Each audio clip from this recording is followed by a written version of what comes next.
Olá, hoje estamos iniciando um programa, um podcast chamado Mentes em Movimento.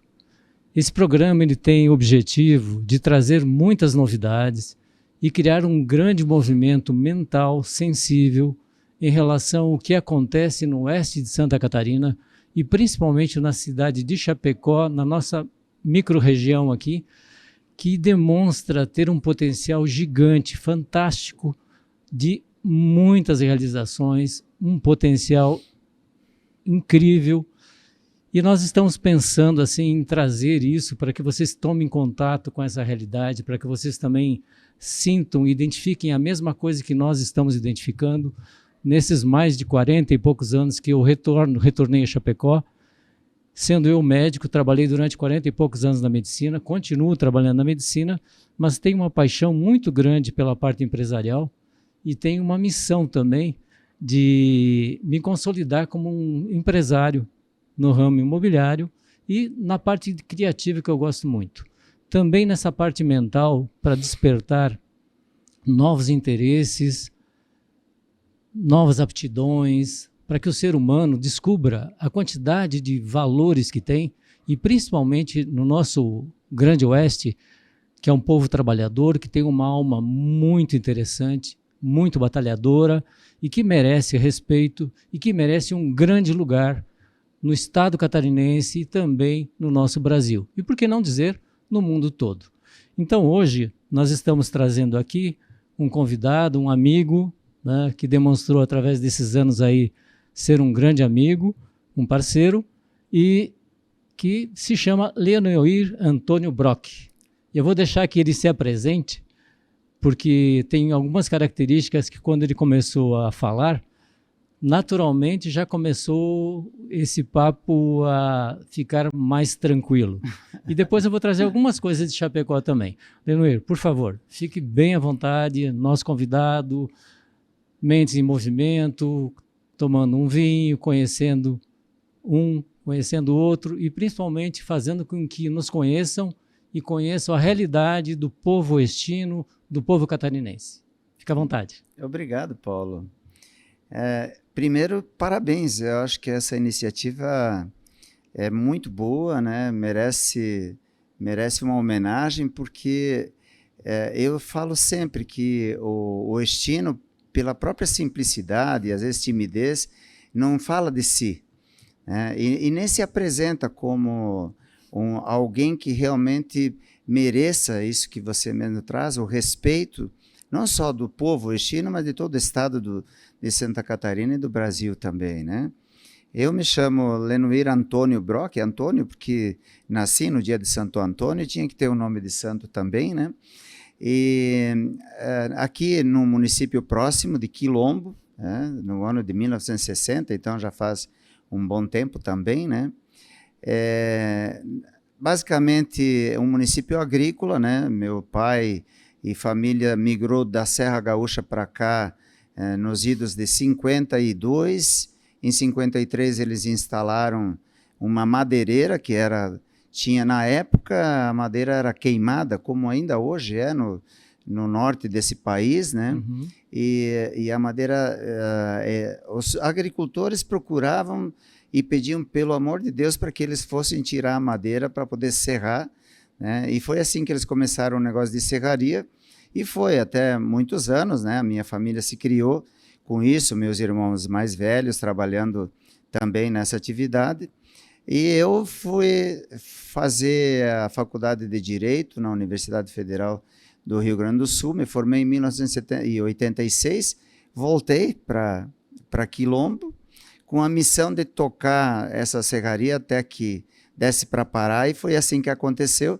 A gente tinha lá pelo menos uns 30 funcionários com mais de 20 anos de empresa, e a grande preocupação que eu tinha era como aposentar esses trabalhadores, né? E por conta disso eu comecei então com a atividade na construção civil. O objetivo principal nessa época eu tinha em mente iniciar um trabalho de aposentadoria e depois ir para o direito, que era uma paixão, eu realmente gosto muito do direito, né?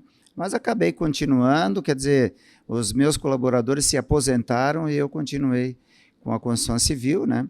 Hoje já não construo mais, mas a gente continua fazendo inspeção de requisitos da qualidade na área da construção civil, usando essa expertise que a gente já tinha, né? 20 anos a mais de ISO 9000, de PBQPH em nível A na construção civil.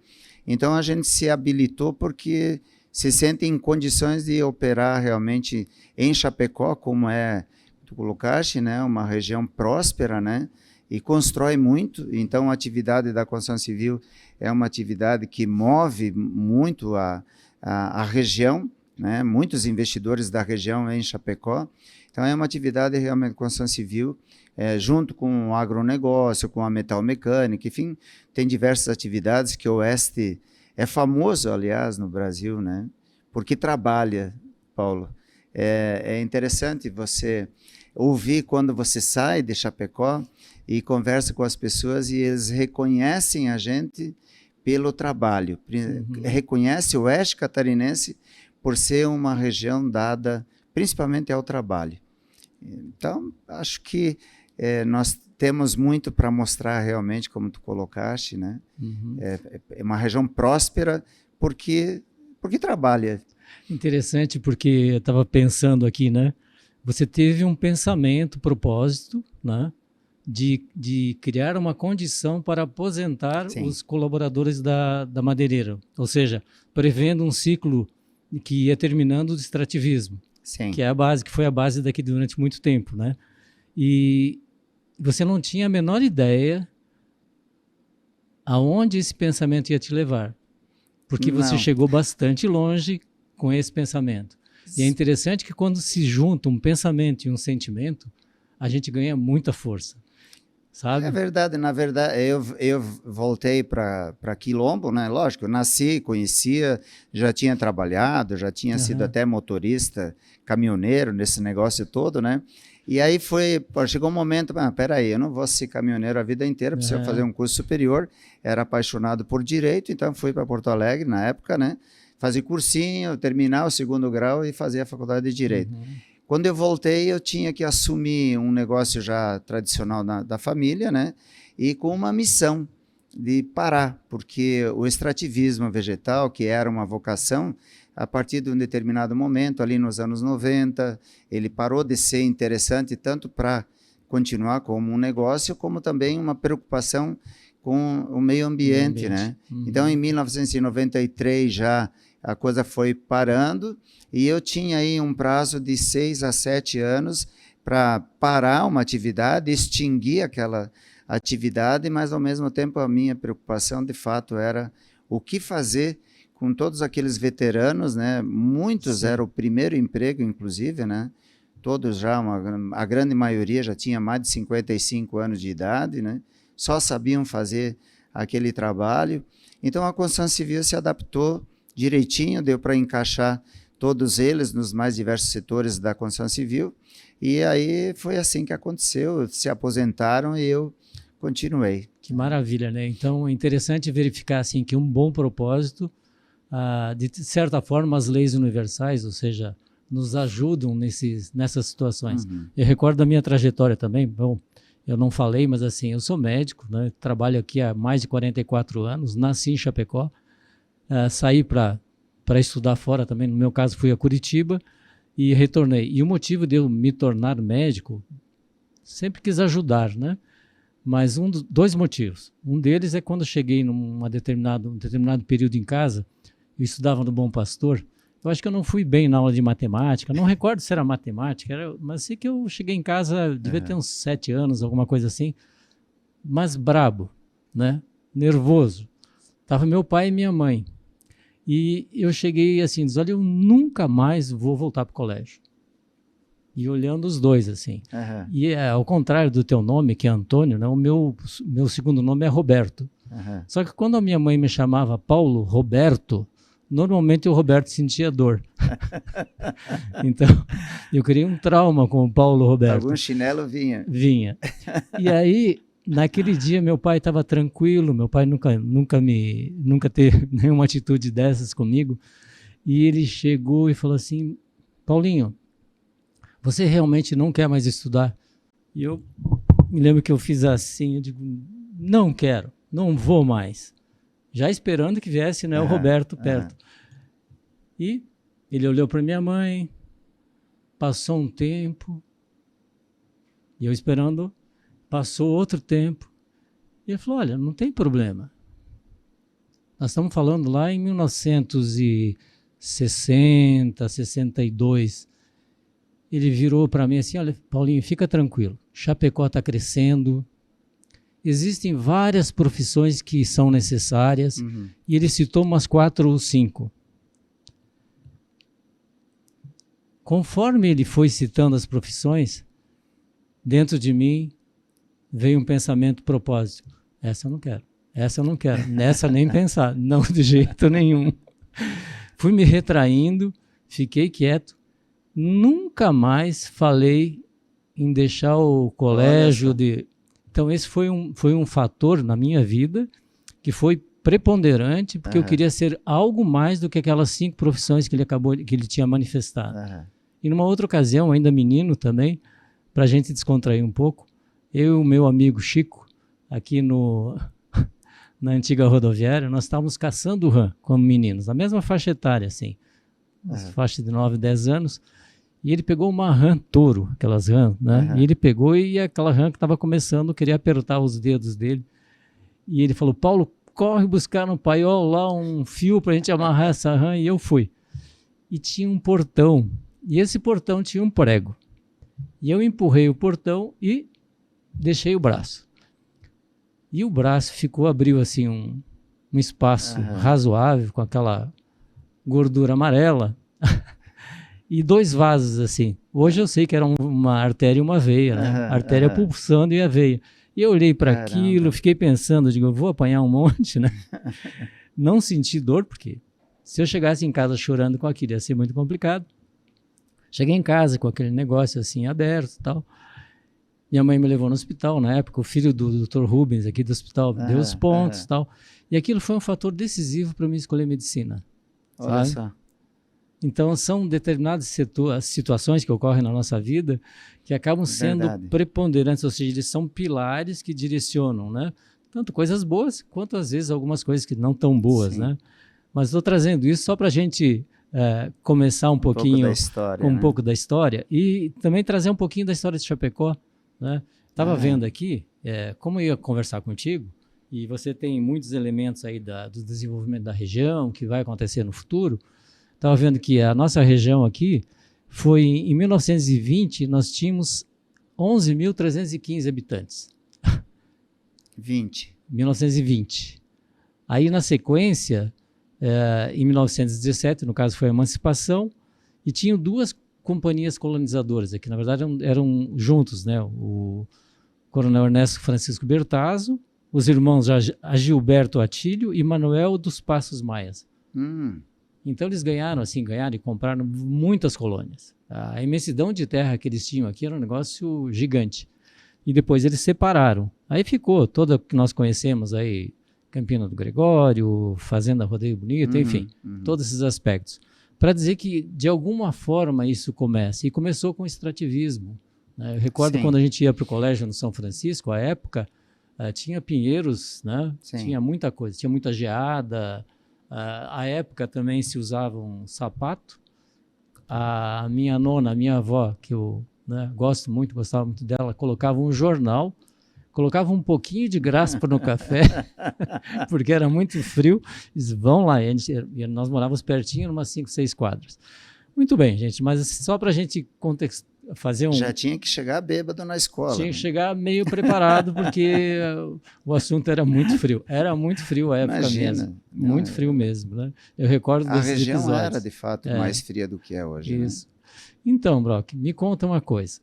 Eu soube, você está envolvido em vários projetos. Você esteve durante muito tempo aí à frente da SIC, sempre esteve envolvido em projetos que envolvem a comunidade, sempre foi um destaque nesses aspectos. E eu te admiro muito por essa condição, por essa capacidade de organização, de trabalhar em conjunto, de colaboração. Então, um trabalho colaborativo que você desenvolve, e eu sei muito bem que é em detrimento de muitos aspectos da própria vida familiar. E do trabalho, porque a gente tem que fazer sempre tem que fazer uma escolha, né? Não dá para estar ao mesmo tempo em 2 lugares, ou seja, ter o dom da ubiquidade, que a gente teria, que muito que a gente gostaria de ter. Me conta um pouco de como que foi essa tua trajetória e o que você está fazendo hoje. Eu soube que você já está agora na coordenação da FACISC para a parte do agronegócio e para a parte das ferrovias, é isso? Sim, verdade. Eu estou muito curioso, eu realmente estou muito curioso, eu tenho muito interesse nisso. Primeiro para saber como é que isso funciona, aonde que isso pode nos levar como região, como Chapecó. Lógico, aqui vai ser um entroncamento, né? Sim. Vão ter outros entroncamentos, mas assim, conta pra gente isso, para que a gente possa entender melhor e fazer algumas projeções de negócios, de pessoas que estão começando um negócio, pessoas que estão querendo vir para Chapecó, sim, pessoas que ouvem falar de Chapecó, pessoas que sabem que a Costa de Esmeralda é um dos melhores lugares do país, que é Santa Catarina, né, lógico, e que também que o oeste de Santa Catarina, apesar de não ter mar, aqui só tem bem, né? Então assim, tem muitas coisas boas para serem desenvolvidas. Fala um pouco sobre isso, o que você tem vivenciado nesse período? Essa característica de associativismo eu sempre tive desde moleque, né? Eu falo sempre isso, se você for participar hoje de uma entidade, você vai perceber que lá no início, né, ainda quando adolescente ou ainda criança, na escola, a maioria desses atuais líderes já participavam ou do Grêmio Estudantil ou de um time de futebol, sim, enfim, já tinha essa característica, né? E eu fui um dos refundadores da Associação Comercial Industrial já em Quilombo também. E a mudança para Chapecó, ela foi uma opção em função justamente da construção civil, né, e também de uma atividade diferenciada, porque eu sou casado com Jussara Tumeleiro, temos 2 filhas, a Betina e a Isadora. A Isadora é mais velha, hoje está nos Estados Unidos fazendo um sanduíche lá, ela está fazendo psicologia. A Betina está em Curitiba, faz lá jogos eletrônicos na universidade, na PUC, né? Então, essa vinda para Chapecó também tinha como missão, peraí, os filhos já estão nascendo, crescendo, precisam de algo mais, né? E a gente acabou se mudando para cá em 2002. Aliás, a mudança, Paulo, foi no dia da decisão da Copa do Mundo de 2002, que o Brasil, por sinal, ficou campeão, né? Olha. Mas eu não assisti, porque a gente estava fazendo a mudança, né? Eu sempre fugi de mudança, então eu estava viajando. A minha esposa é que fez a mudança. E aí eu já participava aqui do Sinduscom, na condição de associado. Já em 2001 a gente começou a participar aqui do Programa Brasileiro de Qualidade no Habitat e tal, que era uma iniciativa do governo federal também. Então, era sócio do Sinduscom, depois assumi a presidência da entidade também. Então, essa vocação de participar de alguma entidade e tal, é meio que natural, né? E aí eu fui convidado também para fazer parte da diretoria da SIC, né? E em 2022, na verdade, né? Então eu fui presidente nos anos de 2022 e 2023, e aí se iniciou o movimento Pró-Ferrovia, que foi uma iniciativa da entidade, ainda o Akimoto ainda estava na presidência, já saindo, né?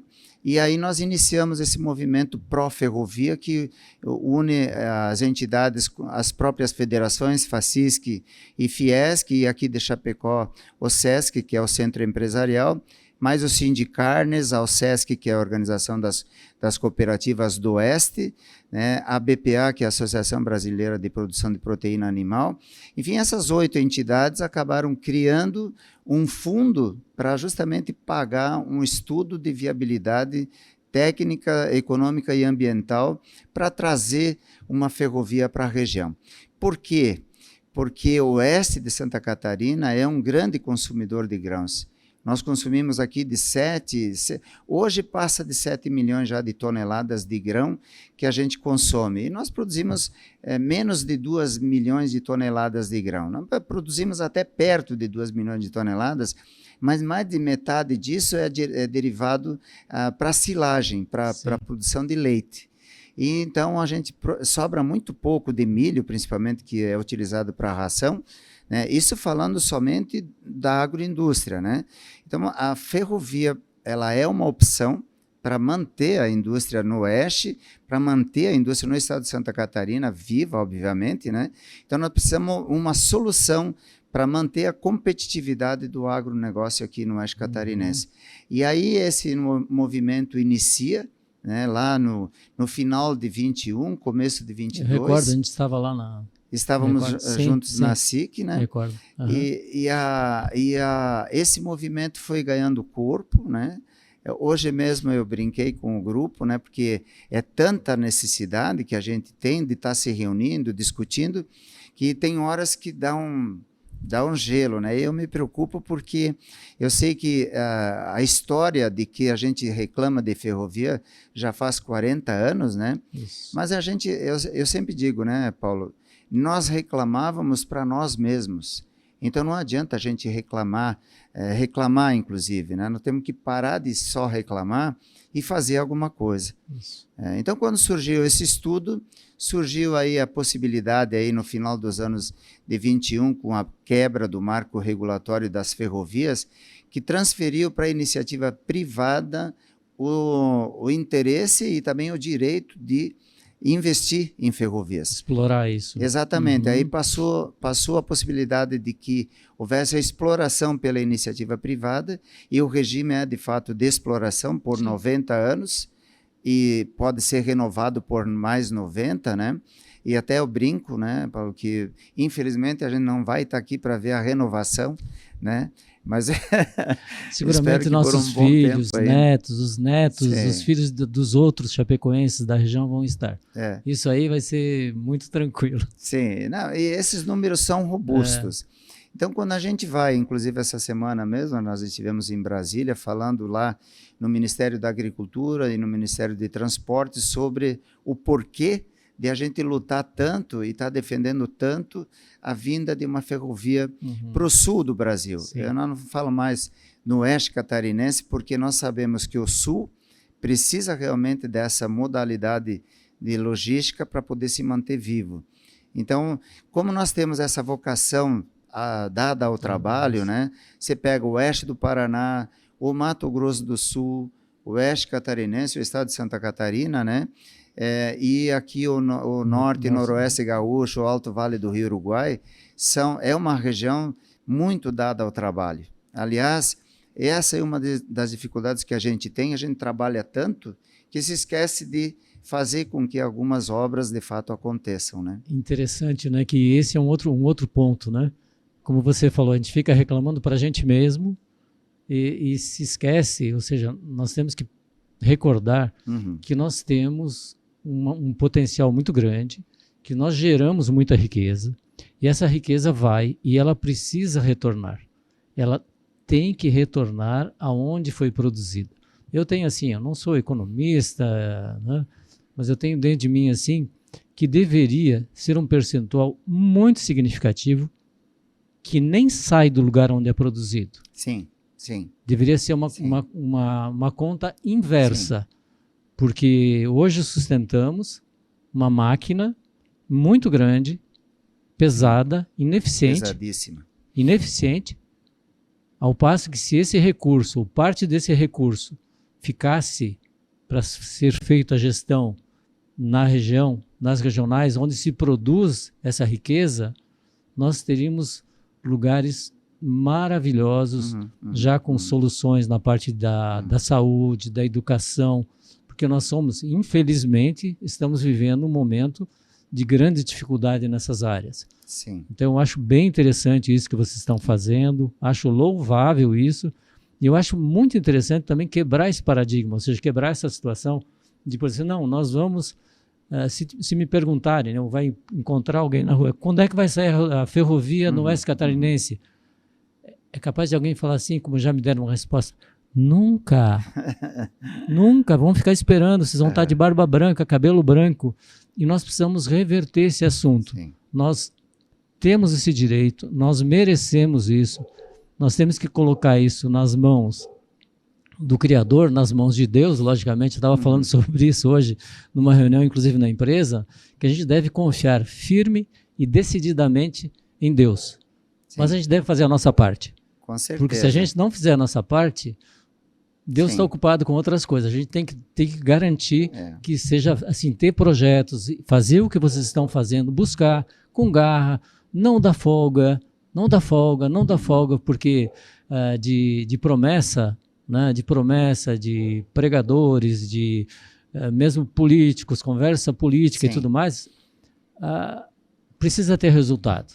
Né? Eu penso que isso é uma angústia que eu particularmente tenho dentro de mim. Eu penso que muitos devem compartilhar essa situação, mas logicamente dentro da legalidade, mas sempre marcando homem a homem ali, sabe? Não dá para deixar, senão vai ser gol contra, né? É verdade. Há poucos dias, inclusive, a gente, na mudança de diretoria da Associação Comercial Industrial, foi um discurso muito curto, mas eu falei exatamente isso, que nós temos que parar com o coitadismo, parar de reclamar, parar de simplesmente pedir, porque se você for fazer um retrospecto histórico, e você faz isso muito bem, vai observar que as escolas foram construídas pela comunidade das cidades, comunidade distinta. As igrejas foram construídas assim, os hospitais foram construídos assim, tudo com iniciativa da própria comunidade, investindo dinheiro, investindo recursos, trazendo pessoas de fora, trazendo médicos, trazendo profissionais para atrair a atenção de que seria uma região que poderia, de fato, crescer e ter esse resultado. Então, nós, de alguns anos para cá, nós podemos falar aí que talvez nos últimos 50 anos, a gente entregou tanto na mão dos governos e dos políticos que a gente os elegeu para que eles fizessem. Então, tá bom, eu vou votar para você, você vai se eleger a prefeito, a governadora, a deputado, vai lá e faça. E eles foram, de fato, e fizeram, mas não exatamente da maneira como a gente gostaria, né? Então, hoje, a gente precisa resgatar essa história, porque nós precisamos fazer com que eles entendam que nós precisamos reviver isso e começar a reconstruir. Então, quando a gente fala em ferrovia e as pessoas duvidam, é porque elas esperam que alguém faça. Como a história da duplicação da BR-282, ou as obras que nós precisamos na nossa região. Porque a gente não tem recursos para fazer. Mas quando você fala aqui, Santa Catarina tem uma dor muito grande com o governo central, o Brasil, né? Porque o retorno dos investimentos que são oferidos a nível de tributos não chegam a 30%. Não chega a 30%, né? É isso, menos de 30%. Tem períodos aí que não chega a 15%, né? O oeste de Santa Catarina vive mais ou menos uma situação parecida em relação ao próprio estado de Santa Catarina. Então, o retorno que vem para o oeste é bem menor do que a arrecadação que a gente faz. Então, para você, o oeste, né, o grande oeste é responsável por mais de 70% das exportações do estado de Santa Catarina. E nós somos responsáveis por mais de 30% da exportação de carne do Brasil.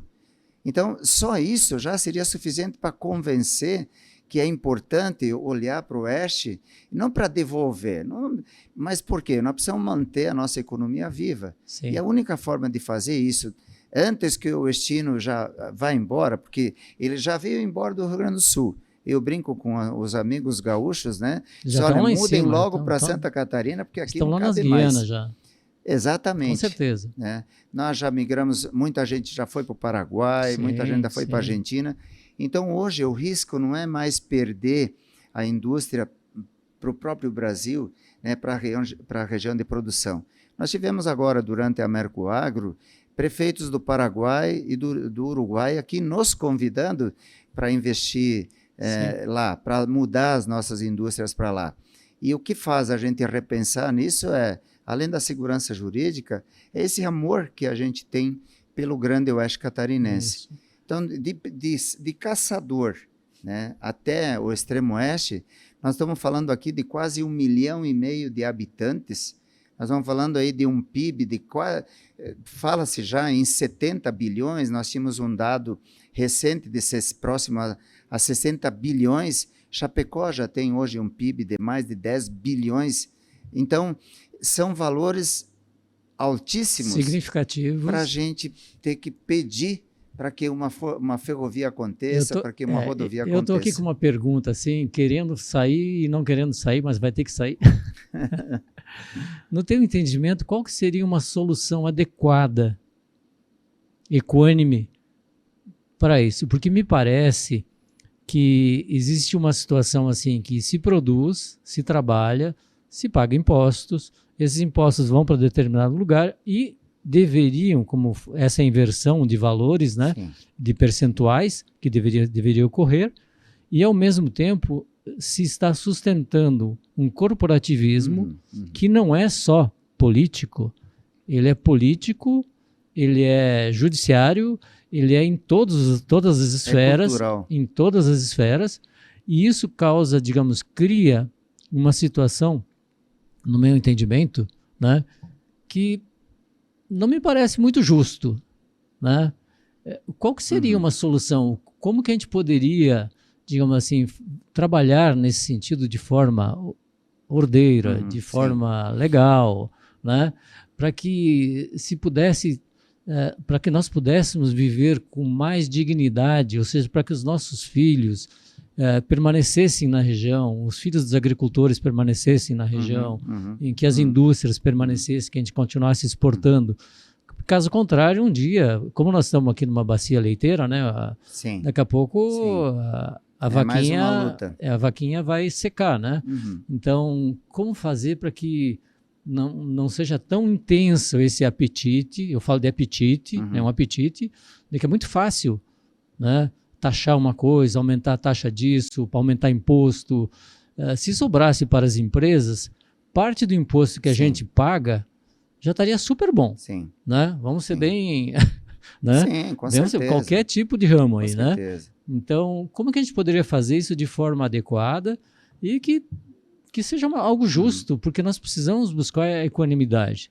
Né? Nós precisamos ser equânimes nos nossos juízos, nos valores, mas também nesses aspectos, né? De chamar a razão, chamar o bom senso, chamar a parte do coração também, porque com certeza todas essas estruturas, empresa não tem coração, né? Há um tempo atrás um amigo meu falou que empresa não tem coração, eu já penso ao contrário. Empresa tem que ter um grande coração e tem que ter uma grande razão também, né? Agora, determinados setores precisam ter um pouco de coração também, sabe? É verdade. Eu tenho uma convicção, Paulo, eu acho que quando eu falo nesse resgate, falo de resgate de valores, resgatar também o comando, né? Porque alguém pode entender isso como golpe, né? Porque a gente se doou tanto e deu tanto. Essa é uma palavra perigosa, não pode falar esse tipo de coisa. Não podemos falar nisso, né? Não. Mas é necessário que a iniciativa privada, a gente dividiu isso, né?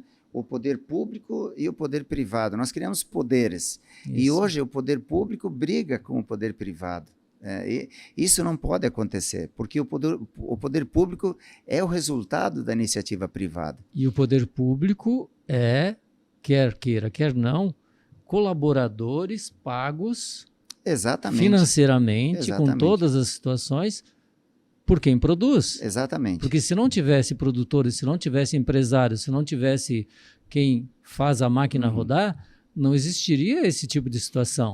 Se não tem quem recolhe, quem trabalha, quem produz, obviamente não vai ter nem quem tenha o que comer, né? Exatamente. Então esse é um ponto que deve ser pensado. E o que se briga hoje é isso. Então eu entendo que se a gente fizer de fato esse trabalho de convencimento, né? E observei, essa semana a gente estava comentando, nós estivemos falando no Ministério de Transportes, falando no Ministério da Agricultura sobre o porquê da necessidade de nós termos ferrovia, isso num prazo de 10, 15 anos, porque até chegarmos lá nós temos muita coisa ainda para fazer. Com certeza.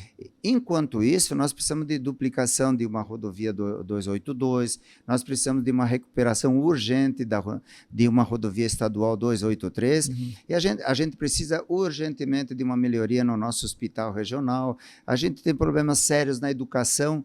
Como que nós chegamos a esse ponto, né, de nós termos índices depresíveis, né, quando a gente fala da educação do brasileiro, do QI do brasileiro, todas essas situações, nós poderíamos falar aqui muito tempo a respeito, né? Mas eu acho que assim, nós precisamos estar juntos, estarmos unidos, nós não podemos nos dividirmos regionalmente. Nós trabalhamos pelo Sul, por quê? Porque o Sul é uma grande região que produz muito, mas se uma parte dos tributos que são recolhidos no Sul vai para o Nordeste, ok, tem mais necessidade, vamos ajudar o Nordeste, não, tudo bem, mas para a gente continuar ajudando o Nordeste, nós precisamos de condições para isso. Então, eu falo do Nordeste, né, mas o país como um todo, se pegar hoje Rio Grande do Sul, Paraná, Santa Catarina e o próprio Mato Grosso do Sul, são os estados que têm menos retorno dos impostos que vão para Brasília. Inclusive São Paulo e até o Rio de Janeiro também recebe menos de retorno. Agora, o que se gasta com o poder público, eu acho que precisa ser repensado, não só o quanto se gasta, mas como se gasta. De que maneira os recursos são investidos. Eu acho que muito dinheiro se perde nesse vácuo aí, né? E não vamos nem entrar no ramo de segurança, nos assuntos. Eu gostaria de fazer um pequeno intervalo só para dizer que nós estamos conversando aqui no Espaço Fênix, né? Também que esse podcast são Mentes em Movimento. Eu, pelo menos, estou movimentando bastante minha mente aqui com o que você está trazendo, que hoje nós estamos degustando aqui. Vamos fazer degustando um vinho oferecido aqui pela Gran Cru, um brinde a quem esteja nos vendo, nos ouvindo. Saúde. Né? Saúde, que você seja muito feliz e que tenham essa possibilidade de se expandir também, expandir a mente, né? E o coração. E o vinho ajuda, né? O vinho ajuda, porque dizem que in vino veritas, né? Então isso é um assunto. Nós estamos degustando aqui um vinho cedido gentilmente pela Gran Cru, que é um Chianti clássico da Toscana, italiano, né? Chamado Badiola. Então, saúde. Saúde.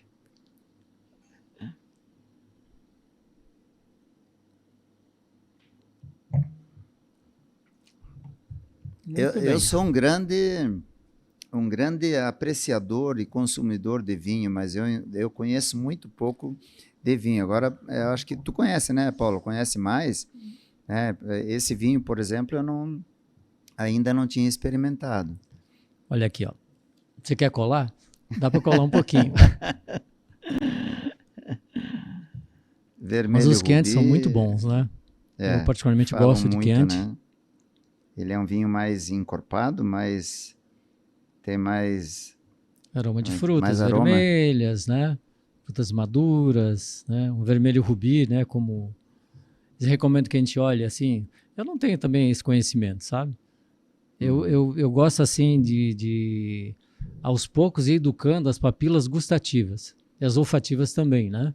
Você sabia que no nariz, quando a gente faz isso aqui, né? No nariz é o único lugar do organismo do ser humano que existem nervos expostos.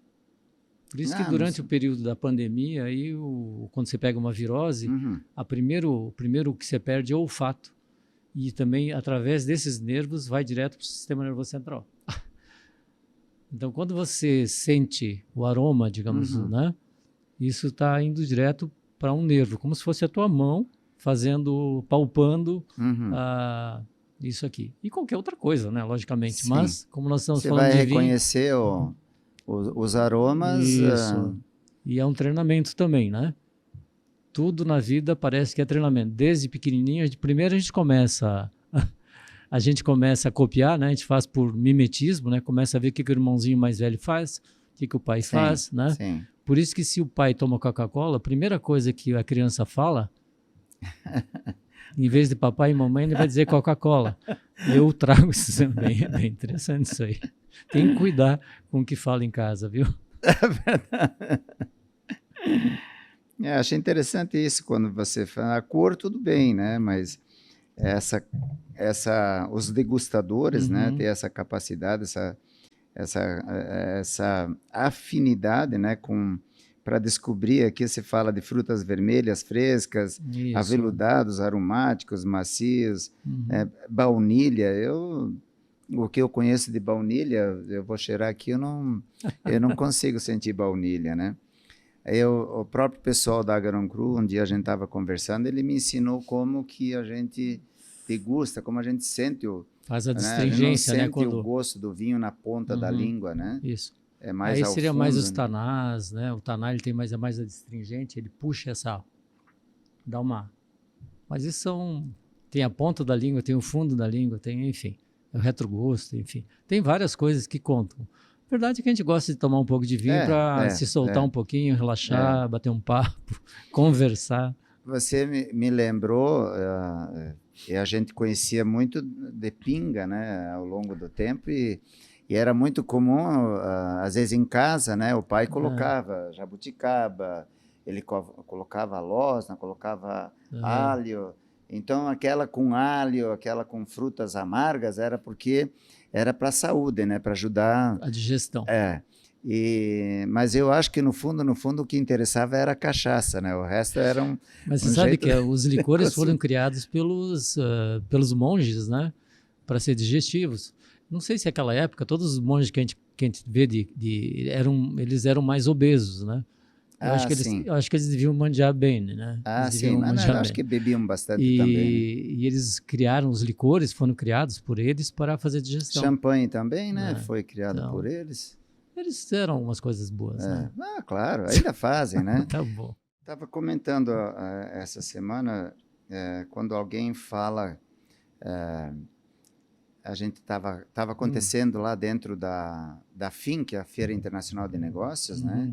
Então, nós tínhamos também um encontro da Fiesc, e a comissão de logística da Fiesc estava reunida lá na FIN, e o explanador lá é o Egídio, né, que é um expert na área de logística, né, e ele insistia que a Fiesc não era contra a ferrovia, né, senão, de fato, eu sei que não é contra, mas a gente tem ressalvas quando a gente tem uma preocupação de que nós vamos perder uma parte dos impostos para o Paraná.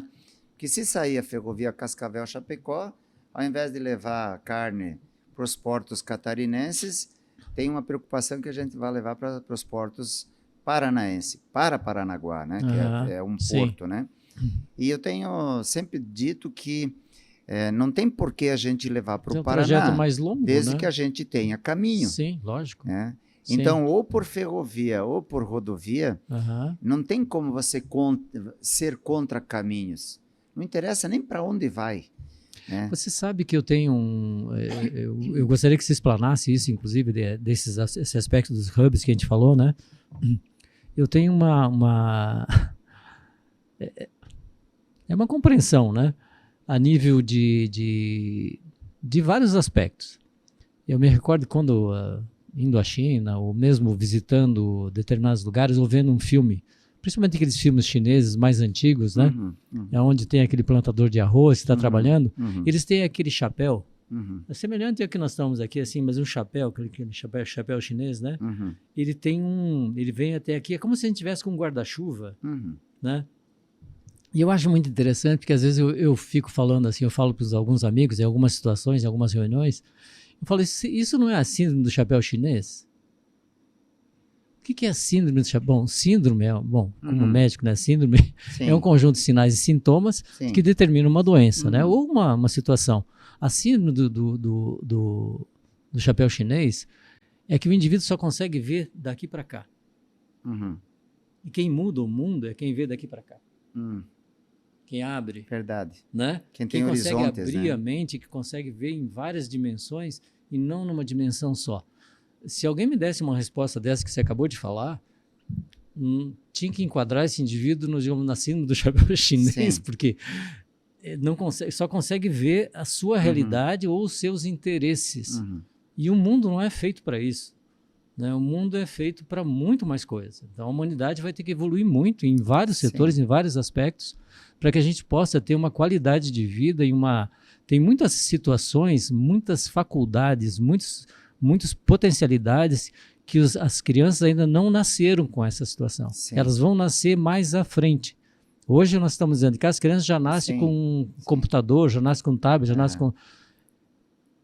Existem, assim, conexões neurológicas, existem conexões de várias maneiras, existe neuroplasticidade, existe uma série de coisas. Hoje, por exemplo, uma criança que tem determinadas situações tipo autismo, ele tem muito mais neurônios do que uma criança normal. Muito mais neurônio. Tem 90 e poucos bilhões de neurônios, é um negócio gigante. Você falou do PIB, né? E você vai falar números agora. Se a gente for falar da nossa mente, sabe, da mente, só a parte cerebral, não estamos nem falando da mente, porque a mente não tem... A mente ela pode ficar fora da nossa caixinha, né? Por isso que de vez em quando o pessoal fala, vamos pensar fora da caixa? Talvez pensando fora da caixa a gente vai achar soluções que esses que estão usando o chapéu chinês não conseguem enxergar. Verdade. É um desafio. Vamos criar esse conceito aí do chapéu chinês? Nós temos um hábito, inclusive, não é um hábito, nós concordamos, né? Não só no Brasil, nós não temos essa capacidade, essa competência para aproveitar quem não usa o chapéu, quem não usa esse chapéu limitado, bitolado, né? Isso. Que ele tenha a oportunidade de aproveitar mais do seu potencial, do seu conhecimento, fazendo algo diferente. Por isso que as mentes mais brilhantes estão fora, né? Exatamente. Elas estão voltando. Esse é um dos problemas. Por isso que nós temos que criar situações aqui para que as mentes brilhantes, ou as mentes fora da curva, ou as mentes pré-claras, fiquem aqui e produzam aqui. E que a gente possa, porque somos um povo trabalhador e somos inteligentes, também temos muitas capacidades, que nós possamos também trazer outros para cá. Sim. Sabe? Mudando essa... Existe assim uma síndrome também, falei em síndrome de novo, mas assim, esse negócio que a gente quer coitadinho, né? Sim. Tá? Então, se a gente pensa que é coitadinho, nós vamos ser coitadinho. Agora, se a gente diz assim, não, eu não sou coitadinho, não. Exatamente. Poxa, a tendência ainda, eu também tenho isso, né? Que a própria escola, ela tenta nivelar todo mundo. Isso. Então, aquele que sabe mais acaba tendo que se adequar ao que sabe menos para encontrar um equilíbrio lá no centro. Isso. E a tendência nos últimos anos é que o nosso centro está cada vez mais para trás do que para frente. Então, aproveitar o potencial das figuras inteligentes para criar com eles. Isso. Então, eles precisam ser isolados? Não, eles precisam ser valorizados. Tratados de forma diferente, Exatamente, ou não pode isso. tratar os diferentes de forma igual.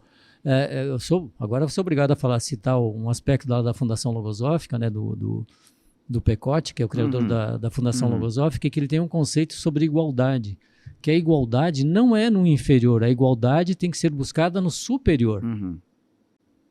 Não dá de prateleira, né? Exatamente. Então, no superior, buscar a igualdade. Aquele que tem mais dificuldade, nós temos que trazê-lo para que ele consiga ir no superior. Aquele que já está no superior, volta e auxilia, mas para trazer no superior, não levar quem está no superior, para viver uma situação de dificuldade.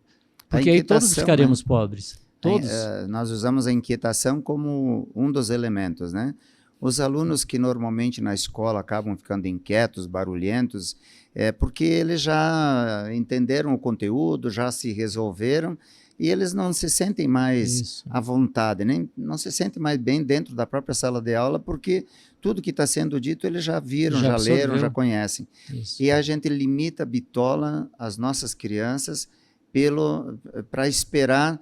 Às vezes não é o que tem menos inteligência, mas o cara que não está muito interessado. Pior a gente dá nota, né? Pior, né? A gente dá nota, te dá uma nota. Você estava falando em matemática, né?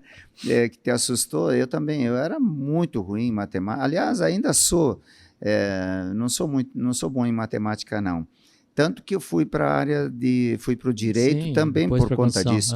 Era um desejo, claro, engraçado isso, porque eu fiz uma faculdade que eu realmente queria, sonhava em fazer e foi a minha formação. Mas acabei indo para uma área que justamente exige mais matemática, que é a construção civil. Sim. E, embora não sendo engenheiro, na minha empresa passaram muitos engenheiros que hoje já têm empresa, mas muitos começaram como estagiários e aprenderam a engenharia comigo, né?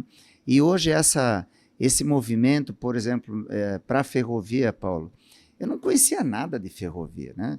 Se você pegar aqui, 2 anos atrás, me perguntasse Você sabe alguma coisa sobre bitola de ferrovia? Eu nem sabia que existia uma bitola, né? Agora eu sei. Né? Eu sei o que é a bitola larga, a bitola métrica, que são as bitolas Sim. que realmente têm uma grande necessidade de ser estudado para ser aproveitado na ferrovia. Uhum. E são números interessantes. Por exemplo, a gente sabe que a bitola larga ela tem um pouco mais de capacidade de carga, um pouco mais de velocidade, até por causa justamente de ter essa proteção maior, essa largura maior.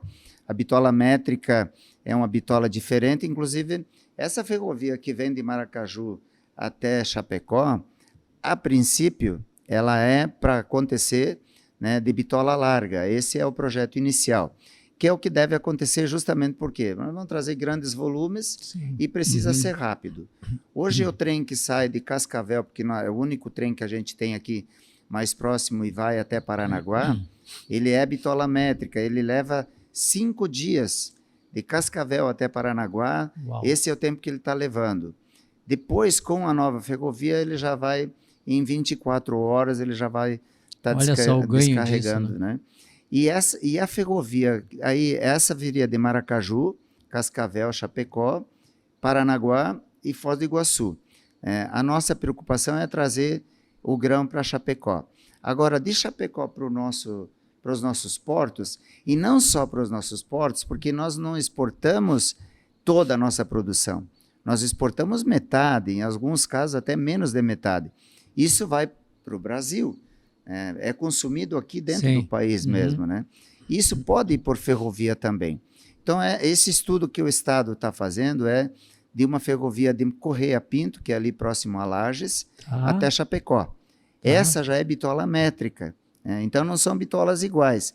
Agora, por que essa preocupação? Porque nós vamos encontrar lá em Correia Pinto o tronco sul da ferrovia que pode nos levar tanto para o Rio Grande do Sul, como para São Paulo. Nós atravessamos o país daí com bitola métrica, encontrando um pouco de bitola larga lá na frente, né?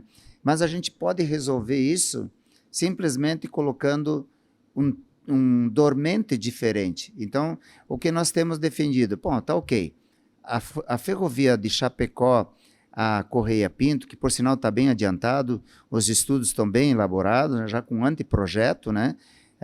Vem da região de Correia Pinto, então Lages, passando aqui pelo Planalto Catarinense, Curitibanos, Campos Novos, passa aqui mais Vargião, Ponte Serrada, Xanxerê, Chapecó, seria o ponto final que vai encontrar com a ferrovia que vem, então, de Maracaju.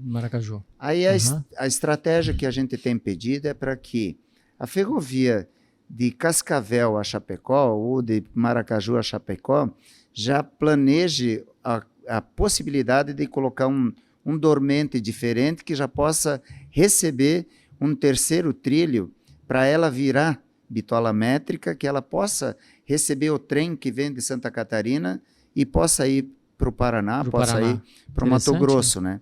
E também essa ferrovia que está sendo estudada para acontecer em Santa Catarina, que ela seja bitola métrica, mas que a base dela e o dormente também já seja preparado para receber um trilho adicional. Então, uma vai receber o trilho adicional na parte externa, vai ficar mais larga, e outra na parte interna. Olha aí, mas para isso, inteligente. A base tem que estar preparada para receber um trem que vai andar com mais peso, mais carga, e o dormente também planejado para receber um trilho adicional. Então, são oportunidades que, se 2 anos atrás a gente falasse em ferrovia, além das pessoas não acreditarem, elas iam, isso aí não... Imagina só, Maracaju, Chapecó. Agora, nós estivemos há poucos dias em Nonoai, né, para acompanhar a assinatura de um contrato de estudo de viabilidade de uma ferrovia que leve Chapecó a Passo Fundo. Se tiver viabilidade econômica, obviamente a ambiental, tudo isso vai precisar ser ajustado para que aconteça. E em Brasília, mesmo que eu vi, eu não tinha me dado conta, porque o trem vai voltar vazio. O Rio Grande do Sul leva muito arroz para o Centro-Oeste. Então nós vamos ter trem levando combustível, levando ferro para construção, levando cimento, levando cerâmica, levando arroz, levando móveis, levando outros utensílios. O Rio Grande do Sul é um grande produtor de máquinas e equipamentos para agricultura. Sim. Né? Então, o trem não vai, absolutamente não vai subir vazio assim. Hoje os caminhões sobem vazios. Fazem 2.500 quilômetros vazio para carregar uma carga de milho e aí voltam trazendo o grão. Que é um absurdo, né? Não tem lógica nenhuma nesse Por sinal, sentido. até eu tenho que fazer uma homenagem aqui. Nós temos um abraço do grupo NDTV, que fez aqui uma matéria, está fazendo um trabalho com jornalistas que foram até os armazéns em Maracaju, acompanhar o carregamento de um caminhão, vieram junto com o motorista, né, fazendo entrevista. A jornada toda. Toda a saga da viagem foi acompanhada por repórteres e todas as quintas-feiras, tem mais 2 quintas-feiras ainda para acontecer, eles estão mostrando essa história, vindo lá o grão então do norte, o que acontece, né, do centro-oeste, o que acontece durante a viagem de um motorista para chegar até no oeste catarinense. Então, uma outra coisa que eu tenho defendido, Paulo, é que se pegar o que nós consumimos hoje, somente no grande oeste catarinense, e somar o que o Rio Grande do Sul consome só até a região de Passo Fundo, nós vamos logo para 10 milhões de toneladas por ano. Só isso já viabiliza uma ferrovia. Somente com grão. Agora, tu imagine todo o restante. Sem falar o restante. Agora, pensando, né, e vendo essa explanação sua, é uma coisa vital. Né? É um organismo que precisa levar oxigênio para todos os lugares, né? Coração, pulmão, enfim, todos os lugares. E como que vocês pensam, colocando um pouquinho de pimenta, porque tem que pôr um pouquinho de pimenta, sem pimenta não, né? Como que vocês estão pensando, como que vocês estão estruturando para desarticular, de certa forma, os lobbies existentes ou as reações, vamos chamar de reações, vamos chamar de lobbies, as reações existentes que já estão bem ajustadas para que isso se torne uma realidade, porque isso é uma maravilha para a região, é muito bom para o país. Né? O que vocês estão pensando? Já tem alguma coisa nesse sentido? Ou nós vamos ter que pegar pegar assim, os nossos representantes, né? E começar a conversar um pouquinho mais de perto? Ou a gente vai ter que criar outras situações através das associações, fortalecendo, como você falou. Eu não entendo muito bem desse assunto de associações, mas você já me explicou umas 2 ou 3 vezes, né? Fortalecer mais isso e simplesmente chegar e dizer assim, olha, nós queremos isso. Exatamente. Nós somos isso e nós queremos isso, nós precisamos disso. É uma questão de sobrevivência. Sabe? E não ao contrário, sabe? Não ao contrário. Você falou do hospital regional, agora depois a gente volta, né? Vamos voltar aqui. O hospital regional tem uma solução muito simples, no meu entendimento. Eu, na época que fazia medicina no hospital, na Universidade Federal do Paraná, no Hospital de Clínicas, sempre tinha um hospital excelente à época, ainda é, e aí se criou lá se criou um andar inteiro de atendimento privado. Aquele andar inteiro de atendimento privado, ele dava sustentação para muias coisas. Eu sugeri várias vezes aqui no Hospital Regional, eu falei, crie uma ala, 2 alas agora que tem essa... As pessoas que têm recurso não precisam sair de Chapecó, às vezes o Hospital da Unimed está lotado, às vezes não consegue ir para São Paulo, enfim... o ramo da medicina, ou seja, a equipe médica hoje em Chapecó está muito capacitada. Muito capacitada. E o Hospital Regional, apesar de todas aquela situação que existe ali na entrada do hospital, né, muito por falta de orientação do que propriamente por outras coisas, poderia ter um ganho substancial simplesmente transformando 1 ou 2 andares em determinadas especialidades sendo pagas. Não precisa cobrar o preço de uma coisa particular, mas faz uma parte intermediária e a população vai aceitar fazer isso. Vai aceitar. Com certeza, mas esse é um outro problema que a gente aprendeu ao longo dos anos, né? Que a saúde é gratuita, tudo tem que ser dado. Né? Então, muitas pessoas que vão para o hospital regional querem, inclusive, pagar. E a gente sabe Sim, disso, sim. querem pagar porque tem condições para pagar. E a cultura, a educação que se criou dentro, às vezes, do próprio hospital, é que não é justo cobrar. Então, às vezes eles têm dificuldade para receber, não porque não querem, é porque se sentem mal em estar cobrando de alguém, porque o hospital ele é criado, ou a política, a educação, Mas a isso é um cultura que a conceito gente equivocado. tem, que a E saúde é você sabe de gratuita. onde que vem esse conceito? Assim, existe um conceito de que a medicina é um sacerdócio. Sim, sim, verdade. Você já viu algum sacerdote viver sem dinheiro? Não, Não sem vive. dinheiro e sem vinho não Sem vive. vinho, sem dinheiro, não vive. Mas é por quê? Porque, assim, é um sacerdócio no sentido de Sim. atender o paciente, Sim. de acolher o Sim. paciente. Isso não tem nada a ver com pagamento de honorários, é diferente. Sim, Então, é necessário que a parte da medicina é necessário que tenha um retorno para poder ter um reinvestimento. É uma empresa como qualquer exato, outra. exato. Talvez uma empresa mais nobre do que outras. Uhum. Né? É uma outra realidade que a gente estava discutindo aqui. O direito à saúde, o direito à educação, o direito à moradia, tudo isso está na nossa Constituição Federal. Sim. E a gente sabe que boa parte da população tem plano de saúde, paga escola particular, tem plano de segurança, quer dizer, além de pagar todos os encargos para garantir moradia, segurança e educação e saúde, acaba pagando por tudo isso também. Então, essa disposição que a gente tem, por exemplo, o Hospital Regional tem equipamentos lá que estão lá, já fazem mais de 2 anos, que ainda não saíram da caixa. Eu sei. Esses equipamentos vieram para cá para serem utilizados. Exatamente. Então, é como construir. É fácil construir, mas depois você precisa equipar, você precisa contratar profissionais e você precisa criar isso que tu falou, e criar uma realidade, né? uma estrutura que ajude a se sustentar. Uhum. E, de novo, o Oeste sabe fazer isso muito bem. O nosso hospital vai ter que mudar um pouco essa mentalidade, né? Apesar de para se autossustentar. Vamos ser assim bem justos, né? O conjunto que esteve durante esse tempo e está ainda, não sei se está ainda ou não, fez um trabalho maravilhoso, assim, que foi um trabalho voluntário. Sim, né? ainda talvez, é. Não, mas talvez não devesse ser voluntário, sabe? Talvez. Talvez. Eu tenho um conceito assim que posso estar falando uma bobagem, né? Mas não é bobagem. Não é não, porque é bem amadurecido esse ponto. As pessoas deveriam ser contratadas.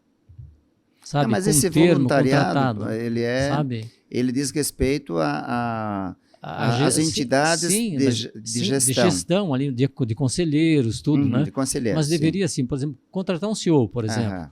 Tá, você tem sim. essa missão, ó, o hospital está dessa maneira, a empresa está dessa maneira, a tua missão é isso, isso. Ó, você conseguindo fazer isso, está tudo ok. Você não conseguindo, você já deixou aqui assinado a sua renúncia e vamos buscar outro. Talvez até isso poderia ser aplicado no futuro em políticos. Sim. O senhor vai ser vereador durante tanto tempo, o senhor vai fazer tal coisa, se o senhor conseguir fazer isso, o senhor vai ser deputado estadual, deputado federal, muda tudo. Daí muda fazer tudo. Voluntariamente ou não, continuar recebendo? Pago, mas assim com uma missão.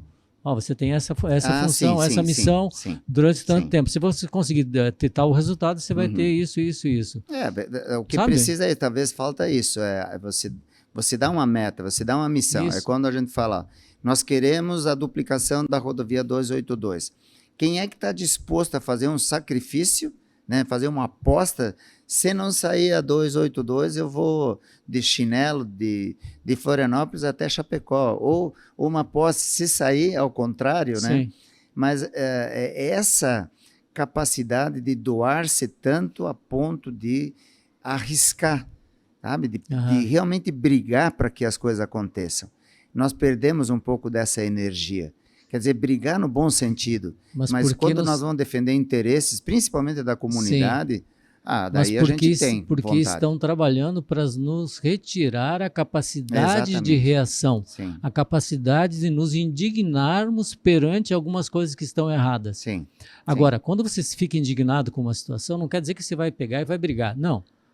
Quando você identifica uma situação que te deixa indignado, você deve usar, no meu entendimento, essa reação, essa força instintiva, porque é uma força né, muito grande, você deve usar ela para movimentar a tua inteligência, movimentar a tua vontade e os teus sentimentos para encontrar uma solução e construir, como vocês estão fazendo na parte do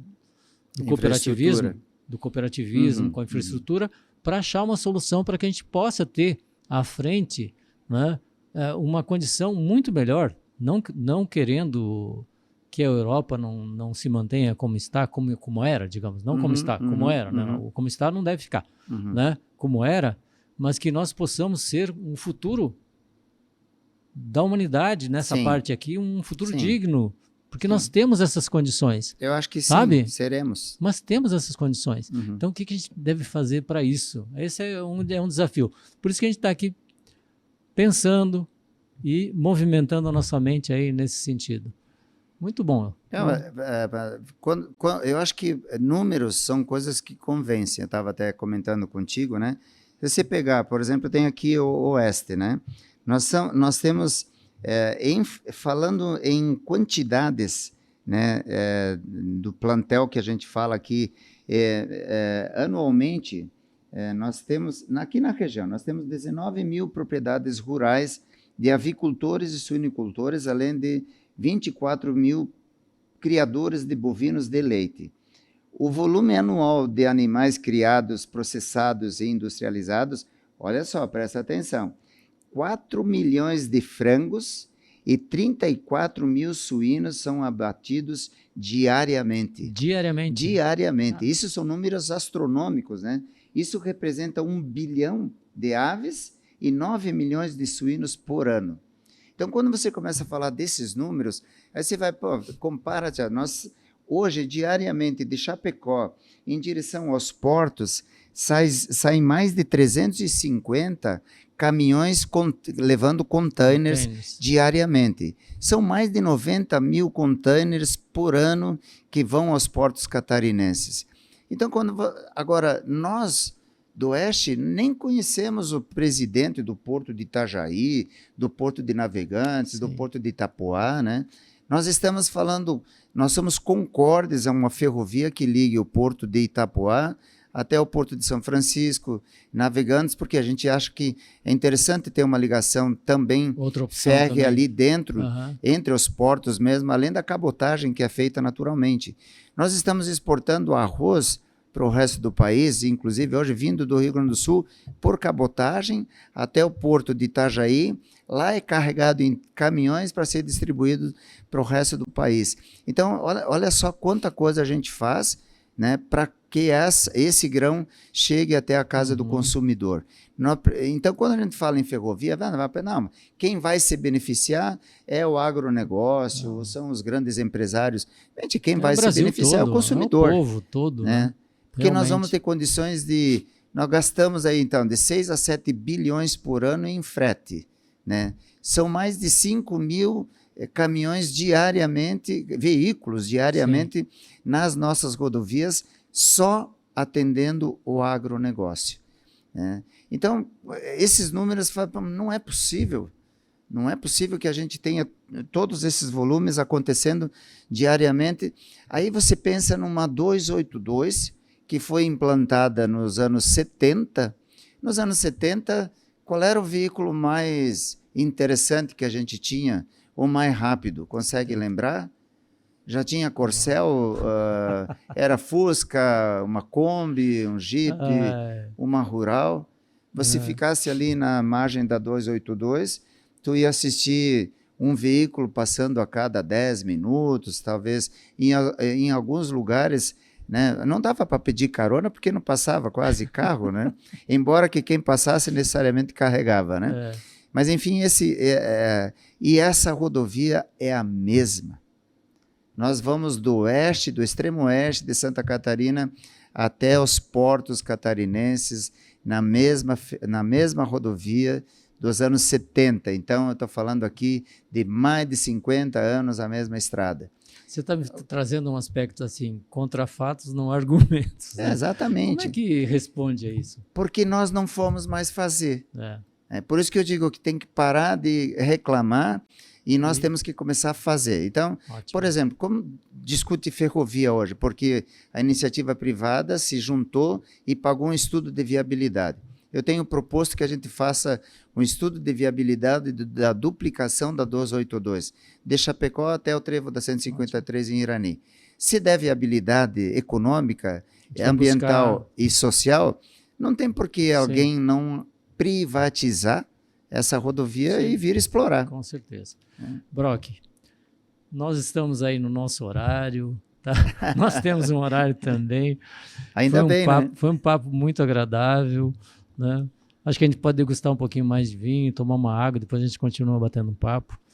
Foi uma experiência muito rica. Eu particularmente aprendi muito, espero que todos vocês tenham aprendido também, assim, em muitos aspectos. E dizer que nós vamos trazer mais mentes tem que trazer, né, brilhantes, mentes pré-claras, mentes que se preocupam, que pensam no bem da comunidade, no bem do nosso país, a exemplo da sua mente. Você tem uma mente, Obrigado. Olha, bem lógica, mas além de ser lógica, tem uma mente que a gente sente que ela mergulha no coração. Porque você está preocupado com o bem-estar da população. Verdade. Não é algo forjado. A gente sabe quando é natural, quando algo é natural, sabe? Eu, na minha trajetória aí de tantos anos como médico e como estudando a psicologia humana e a parte psicológica e espiritual do ser humano, há mais de 30 e poucos anos, dá para conhecer bem esse tipo de situação. Eu fico muito feliz de você ter aceito o convite e gostaria que você deixasse aí um recado aí para todos aí, para que desfrutem dessa atividade. Eu agradeço muito, Paulo. Eu acho que é uma excelente ideia, a oportunidade de trazer para as pessoas o teu conhecimento, divulgar isso, né? A gente precisa ter, às vezes, se dá esse tempo para transferir, para transmitir para as pessoas algo de importante, algo de bom que a gente saiba e conhece. Nós não precisamos guardar para nós, né? Então, quando você fala, por exemplo, eu não vou ganhar nada com todo esse movimento que a gente está fazendo, né? Como temos muitos amigos envolvidos diretamente nesse processo, entidades que querem pensando como os nossos antepassados fizeram, né? Muitos morreram tentando construir uma estrada, tentando construir um hospital. Então, qual é o legado que nós vamos deixar para o nosso futuro, para as nossas crianças? O que nós vamos efetivamente deixar? Então, nós não precisamos ganhar, não. Eu acho que, ao contrário, a gente ganha, sim, fazendo isso, porque é um prazer. Acho que a gente não faz isso porque quer algum benefício. O benefício ele é natural.